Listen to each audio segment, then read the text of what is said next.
Olá, boa noite. Você vai ver no Brasil TV. Policiais descem de rapel até os destroços do helicóptero que caiu no interior de São Paulo e encontram os corpos das 4 vítimas. Agentes da Força Nacional de Segurança reforçam o combate ao tráfico de drogas na fronteira do Brasil com o Paraguai e a Bolívia. Uma nova pesquisa mostra diferenças entre os desmatamentos na Amazônia e no Cerrado. Em Santa Catarina, a polícia confirma a causa da morte de 4 jovens dentro de um carro em Balneário Camboriú. E ainda a busca por fantasias no Rio de Janeiro, onde o carnaval de rua já começa neste fim de semana. E o mercado fitness, que ganha força em janeiro, quando as pessoas tentam cumprir as resoluções de ano novo. Saúde e boa forma estão sempre na listinha. Hoje é sexta-feira, dia 12 de janeiro. O Brasil TV está começando.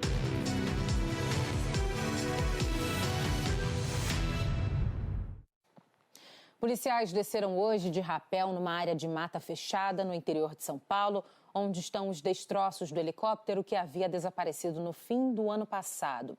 Infelizmente, não há sobreviventes. Os agentes encontraram os corpos do piloto e dos 3 passageiros. Pouco antes das 10 horas da manhã, a Polícia Militar de São Paulo informou numa rede social que localizou o helicóptero modelo Robinson 44.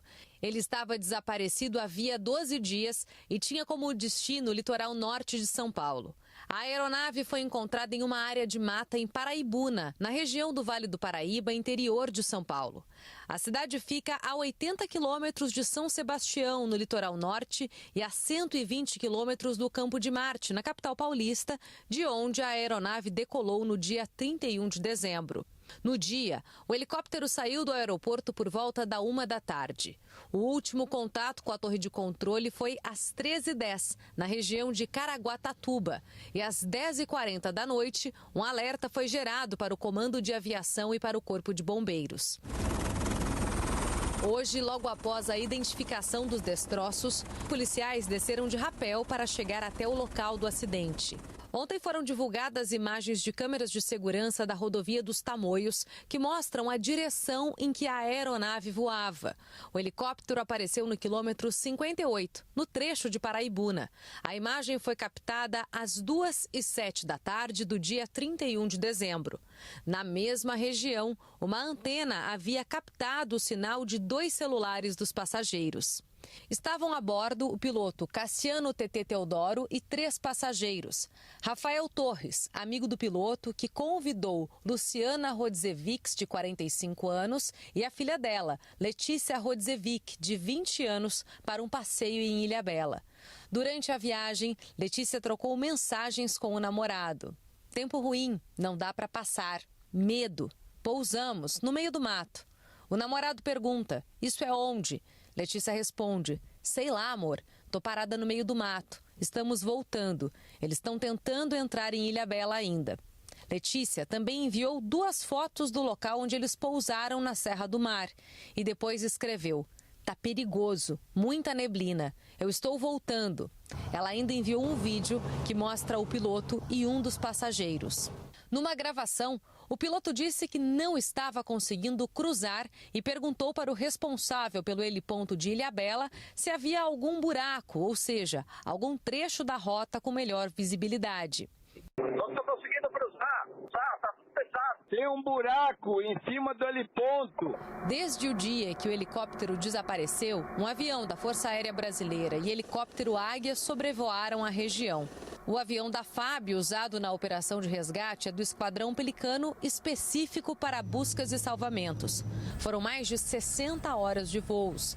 As equipes são especializadas nesse tipo de resgate e usam equipamentos especiais, com sensores para buscas de aeronaves perdidas. A repórter Luísa Vaz traz outras informações sobre esse caso. Na coletiva de imprensa, o coronel Barreto e também o delegado diretor do Departamento de Operações Policiais Estratégicas, Paulo Sérgio Pius, explicaram como foi possível a localização dessa aeronave. Segundo eles, a Polícia Civil conseguiu identificar o sinal de celular dos passageiros e, com isso, diminuiu e muito a área de buscas. Antes, as buscas estavam concentradas aí numa região de 5.000 quilômetros. Aí, a partir do sinal de celular dos passageiros, essa área diminuiu para cerca de um raio de 12 quilômetros. É bem menor. Esses trabalhos estavam concentrados anteriormente na região da Serra do Mar, entre o Vale do Paraíba e o litoral norte aqui do estado de São Paulo. Então, em cidades como Paraibuna, que é onde a aeronave foi encontrada, Natividade da Serra, Redenção da Serra, Salesópolis e Caraguatatuba. Essa área de cerca de 12 quilômetros de raio foi dividida em 5 quadrantes e que a polícia ia vasculhar quadrante a quadrante. A aeronave foi localizada justamente no primeiro setor de buscas. Vamos ouvir. Uma grande mudança também tática agora da PM foi fazer um voo mais lento, mais baixo e mais minucioso em razão à delimitação do local. Com essa informação delimitada e afinada e essa mudança de tática na busca, e nós fizemos alguns quadrantes. Todos que estavam a bordo estão naquela região e estão mortos. Todos na aeronave, foram identificados 4 corpos lá na aeronave. Delegacia de Paraibuna, seccional de Jacareí e os técnicos do IML, do Instituto de Criminalística, vão fazer toda a perícia nos corpos, no local, aquilo que for possível.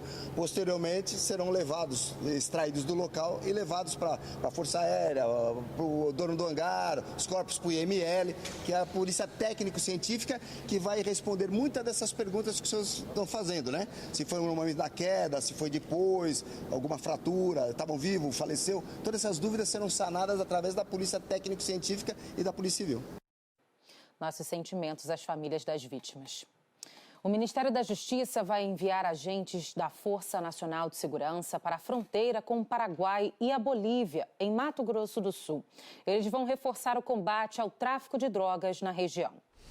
A medida foi publicada nesta sexta-feira em um decreto que estabelece a atuação da Força Nacional em caráter episódico e planejado.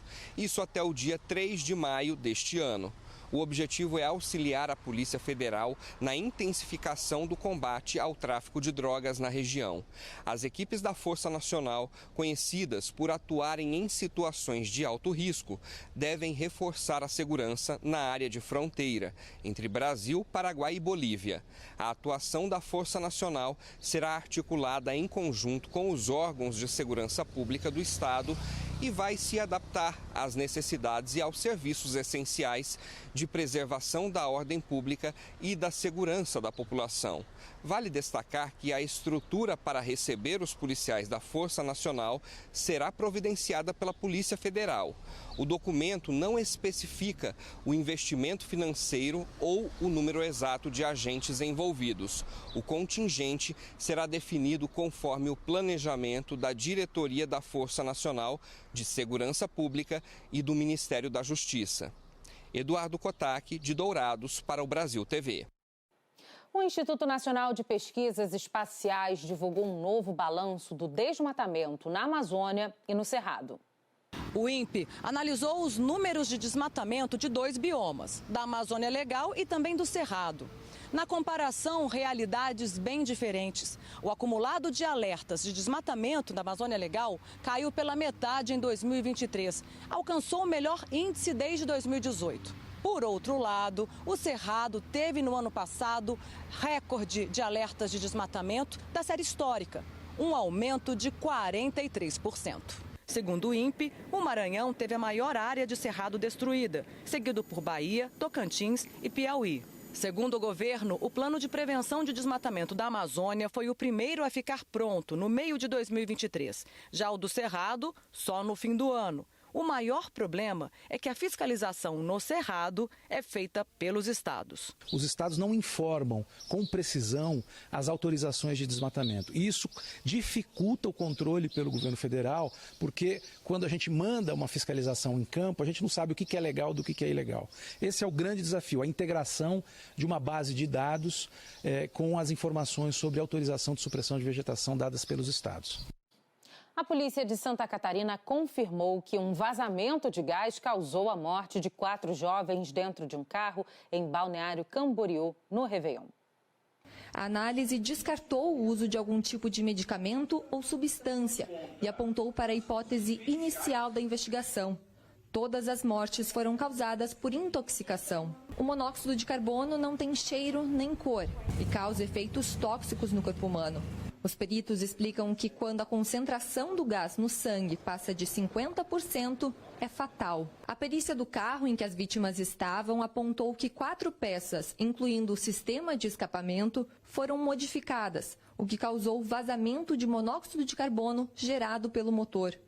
O gás encontrou uma brecha pelo rompimento de uma peça e entrou no veículo em vez de seguir para o cano de escape, por onde deveria sair. Os 4 jovens, de 16 a 24 anos, foram encontrados desmaiados no carro que estava estacionado na rodoviária de Balneário Camboriú, na madrugada de 1º de janeiro. Eles chegaram a ser socorridos, mas as mortes foram confirmadas ainda no local. A Polícia Civil informou que vai ouvir os mecânicos que fizeram a alteração no carro e, dependendo das investigações, eles podem responder por homicídio culposo quando não há intenção de matar. E um homem matou uma mulher a tiros dentro de um shopping em João Pessoa, na Paraíba. O crime foi no começo da tarde na praça de alimentação do shopping, que fica no bairro de Mangabeira, na zona sul da cidade. Segundo testemunhas, o homem atirou na gerente de um restaurante e fez 2 pessoas reféns. Policiais conseguiram que o criminoso libertasse as vítimas após 1 hora de negociação. Segundo a polícia, ele disse que tinha feito uma entrevista de emprego no restaurante e se sentiu rejeitado.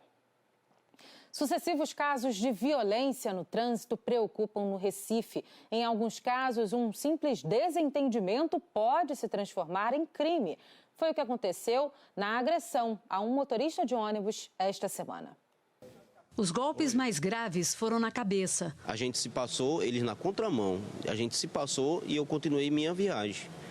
E no meio do caminho, rapidamente eles voltaram, retornaram, pararam a moto na frente do ônibus, desceram e começaram a falar palavras de baixo calão e veio em seguida com capacete na mão e estourou o para-brisa dianteiro do ônibus, do veículo. Veio de lado, estourou a janela do meu lado. Nesse momento que ele foi estourar a janela do lado, eu botei a cabeça para conversar com ele.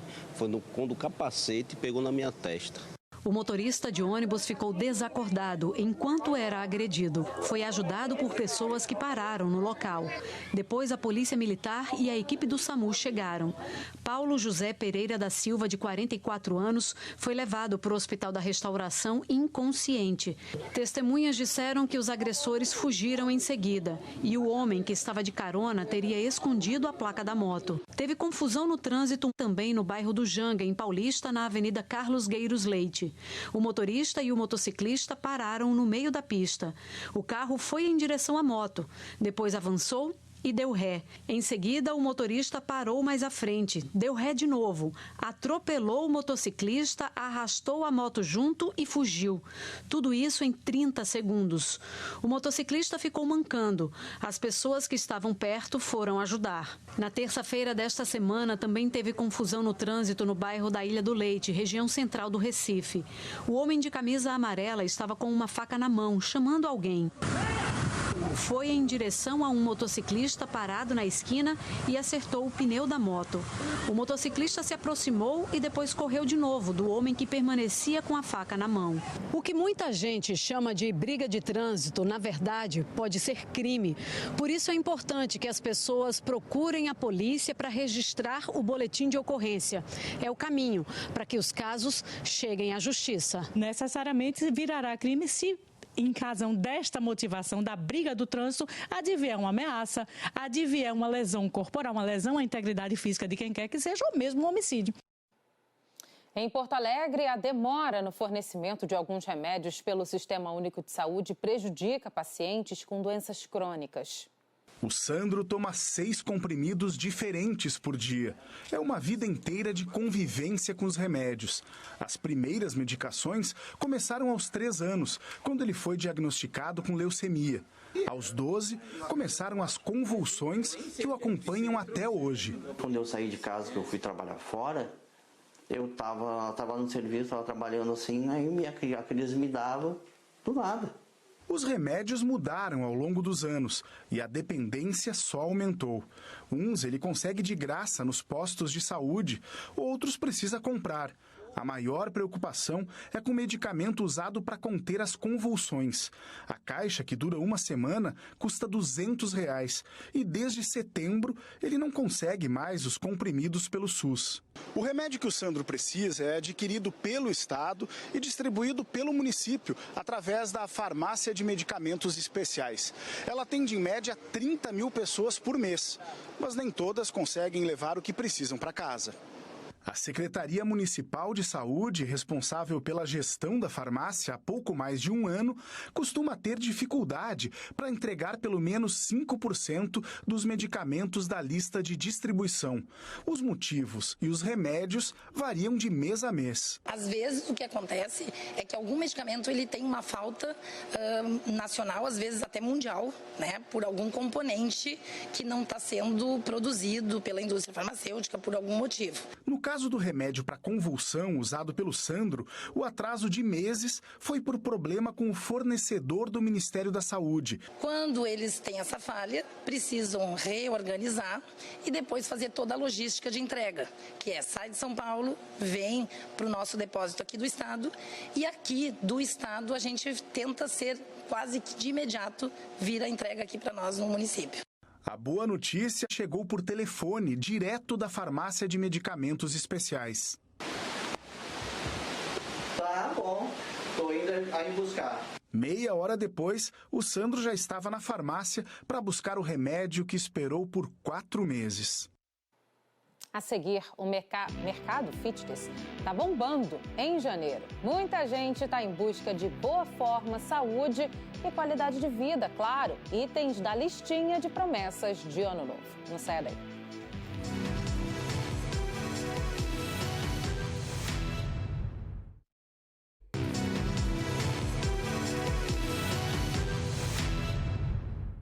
Brasil TV de volta e olha, comer fora ficou mais caro. Lanchonetes e restaurantes estão com preços mais salgados e os clientes já sentiram um peso no bolso. Arroz, feijão, batatas e carne. Para comer na rua o prato tão tradicional é preciso pagar mais. A culpa é da batata. A batata nós estamos pagando, acho que é R$60 no saco. E antes? Nós estávamos pagando 35. A Geisa teve que repassar para o PF, vendido na barraquinha perto do terminal João Dias, na Zona Sul. Mas aí você não repassou tudo pro preço pro pessoal para não espantar, né? Não, aumentou os poucos, né? Tem que aumentar os poucos, senão não tem cliente. Por causa desses e de outros itens, a inflação para quem come fora de casa subiu mais que o índice geral em 2023. Os lanches, que são uma alternativa nos dias corridos, também vêm subindo acima da média. Não está dando para poder sair de casa, a gente está sempre comprando comida, fazendo lanche em casa, fica mais barato do que sair. Saio da escola, às vezes passo fome até chegar em casa, porque o valor de um lanche é tipo inacreditável. Até o garçom trazer esse lanche completo, x-salada, porção de fritas, essa lanchonete teve que arcar com uma série de custos que vão aí além da compra dos alimentos que compõem esses pratos aqui. São itens que a gente não vai ver durante a refeição, mas que vão pesar no preço final, na conta que o cliente vai pagar na hora de ir embora. A energia elétrica, a taxa de água e esgoto, o preço do gás, tem também os componentes de demanda, né? Agora no final do ano, por exemplo, meses de férias, mês de dezembro, as famílias tendem a frequentar mais restaurantes, lanchonetes, então isso acabou influenciando também para uma alta agora no mês de dezembro, né? Nesta padaria, o dono preferiu absorver o custo e ainda não aumentou os preços. O cliente em janeiro, principalmente, está se segurando porque ele gastou um pouquinho a mais em dezembro. E aí, em janeiro, ele segura um pouquinho, né? E tem IPVA, IPTU, escola das crianças. Então, também é tudo um agregado que ajuda o comércio a não vender o que vendia normalmente. Mas não vai ter jeito, nós vamos ter que repassar, não vai ter jeito. O carnaval só começa oficialmente em fevereiro, mas os blocos já desfilam neste final de semana aqui no Rio de Janeiro. E a escolha das fantasias mexe com a imaginação dos foliões. A gente nem precisa esperar a data oficial chegar, porque já dá para dizer. O carnaval começou, pelo menos quando o assunto é a preparação para os dias de folia. A Juliana é especialista nisso e já está colocando a criatividade em prática na hora de montar suas fantasias. Até croquis dos looks ela faz. Eu começo a pensar nas fantasias mais ou menos em dezembro. É quando eu começo a pensar o que eu quero. Só que em janeiro mesmo que eu desenho tudo que eu quero usar, olho o meu acervo, olho o que está rolando de tendência e aí eu já começo a confeccionar. Desde 2017, o carnaval é o principal compromisso dessa criadora de conteúdo.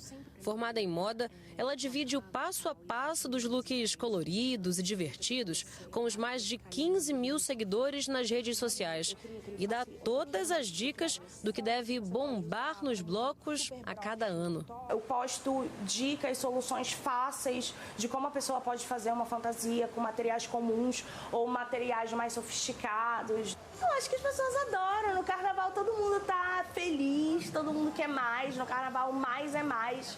Quanto maior, quanto mais colorido, quanto mais brilhoso, melhor. Tem carnaval, tem compras na Saara, um dos lugares mais procurados pela Juliana e pelos apaixonados por fantasias. E aqui tem de tudo, desde o figurino pronto até as peças separadas, para quem quer montar o próprio look, aquele toque pessoal. Eu vim procurar as novidades, né? Porque o carnaval começou oficialmente e as lojas já mudaram completamente. E essa época do ano é a melhor época de vir, um pouquinho antes do carnaval, que as lojas são cheias, tem muita variedade. Eu vim conhecer, ver o que tá rolando. Estamos procurando a fantasia do Aquaman. É bem difícil, é bem específica. Provavelmente vai ser pronta e a gente vai tentar arrumar alguma coisa no cabelo, alguma coisa de objetos, assim. Mas é essa a tentativa. As lojas já estão bombando. Segundo o Clube de Diretores Lojistas do Rio, a expectativa é de aumento de 15% nas vendas para o carnaval desse ano em relação ao ano passado. O carnaval começou e daqui para frente, os foliões devem encher ainda mais as lojas em busca da fantasia perfeita. Afinal, essa é a época mais importante do ano para algumas pessoas. Né, Juliana? Eu espero o carnaval mais que eu espero meu aniversário. 453 blocos foram credenciados para o Carnaval de Rua na cidade do Rio de Janeiro. A Prefeitura disse que uma das prioridades é garantir a limpeza e, para isso, quase 2.500 garis estarão em campo. Agentes do Lixo Zero vão fiscalizar a conduta dos foliões. A multa é de R$ 282 para quem jogar lixo no chão e R$ 773 para quem fizer xixi na rua. E a gente encerra o Brasil TV dando uma forcinha para quem está pensando em fazer ginástica, levar uma vida mais saudável. Em janeiro, muita gente começa a cumprir as resoluções do ano novo e a saúde está sempre na lista. A Marisa escolheu mudar de vida 4 anos atrás. Saiu do sedentarismo e se tornou praticante de atividade física. Ah, precisa, né? Não é nem questão de querer, de necessidade. Precisa treinar. Gosta? Gosto. Aprendi a gostar. Cada vez mais as pessoas estão consumindo produtos e serviços do mercado fitness. Segundo dados de uma pesquisa da Associação de Saúde Internacional, o setor mobiliza cerca de 8 bilhões de reais por ano, o que representa 0,13% de todo o PIB nacional e 3% da indústria de serviços brasileira. São dois principais motivos, né? Primeiro, que a população brasileira vem envelhecendo, então as pessoas elas estão buscando mais saúde por isso. E também, depois da pandemia, as pessoas começaram a buscar mais saúde e bem-estar. Outro dado importante mostra que o Brasil tem aproximadamente 35 mil academias oficiais, se tornando o segundo país no mundo com o maior número de academias, ficando atrás somente dos Estados Unidos. O Patrick nem era do setor fitness, mas sempre gostou dessa rede de academias. Foi o crescimento do mercado que fez ele arriscar e investir. A gente espera que seja um ano muito bom, que as pessoas realmente coloquem em prática todas essas mudanças que elas falaram agora de final de ano. Segundo a Organização Mundial da Saúde, o número de praticantes de atividades físicas cresceu 24% nos últimos 11 anos aqui no nosso país. A Valdirene não é muito fã de treinar, mas entende a importância. Por isso, em 2024, ela quer se cuidar ainda mais. Em função da idade, de pensar no futuro, né? O médico orientou a fazer o fortalecimento. Então, eu falei, vamos continuar, né? Vamos retomar as atividades físicas. O Fábio abandonou o mercado de jeans para investir em moda fitness. Hoje, ele tem uma fábrica em Bauru e, começo de ano, vende bem mais. Em janeiro, a gente faz uma promoção. Então, é onde aumenta muito as vendas. E um outro setor, ainda dentro do mercado fitness, que vem crescendo cada vez mais, é a suplementação. Até porque muita gente entendeu que suplemento não é só para quem pratica musculação, é uma questão de qualidade de vida e bem-estar. Segundo dados da Associação Brasileira da Indústria Alimentícia, a venda de suplementos aumentou 75% nos últimos 5 anos. Foi nesse caminho que o Daniel resolveu criar a própria marca de suplementos. 4 anos depois de vender apenas para lojas, ele resolveu abrir esse atacado e varejo. Desde a abertura das portas, em setembro do ano passado, as vendas triplicaram e janeiro deve ser a melhor época de faturamento. Janeiro é o mês que bate recorde de vendas em parte de suplementação, porque as pessoas querem recuperar o que foi, de certa forma, perdido nas festas de final de ano, de Natal, e agora já tem um carnaval e as pessoas precisam correr atrás do prejuízo, né? O Brasil TV fica por aqui. Outras notícias logo mais no Jornal Nacional, às 8h30 da noite, hora de Brasília. Uma boa noite para você, um ótimo fim de semana.